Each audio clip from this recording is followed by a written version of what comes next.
আজকে সানডেতে গিয়েছিলাম হচ্ছে মলে। তো আমাদের মল থেকে কিনে এনেছি কর্ন চিজ বল আর মাশরুম এনেছিলাম, মাশরুম পকোড়া বাড়িতে ভেজেছি, আর হচ্ছে চিলি পপকর্ন। তো বাড়িতে ওগুলো রেডি করেছি, আর মায়ের হাতে স্পেশালি চা। তো মা চাটা বানাচ্ছে, আর এগুলো আমি অলরেডি ভেজে টেজে নিয়ে বসেছি। তো আজকে হচ্ছে সবাই মিলে বাড়িতে আড্ডা দিতে দিতে খাওয়া হবে। তো দেখো চলে এলো মায়ের স্পেশালি হাতের চা, থ্যাংক ইউ। আর এই যে মা ফিডব্যাক দিয়ে দিচ্ছে, সত্যি সুন্দর হয়েছে। এটা খাবো, তুই ট্রাই করলো। কর্ন চিজ বল,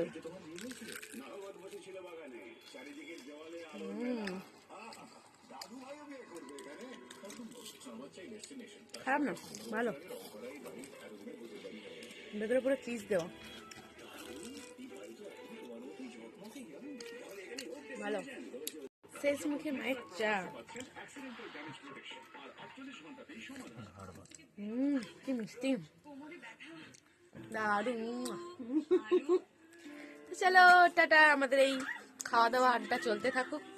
চলো, মায়ের এই যে টিভি চলবে এখন রাত 12টা-1টা পর্যন্ত, টিভি চলতেই থাকবে, ঘুমিয়ে পড়বে কিন্তু তাও টিভি চলবে।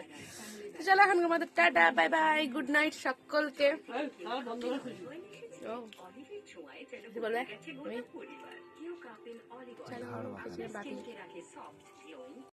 এটা হচ্ছে কর্ন চিজ বল, এটা হচ্ছে মাশরুম পকোড়া, এটা শেজওয়ান চাটনি, এটা হচ্ছে টমেটো কি চাপ, তাই তো। আর এটা অলরেডি খাওয়া হয়ে গেছে, আর এটা করতে গিয়ে চুঁয়ে গেছে শেষ। আর এই যে মায়ের হাতে স্পেশালি চা।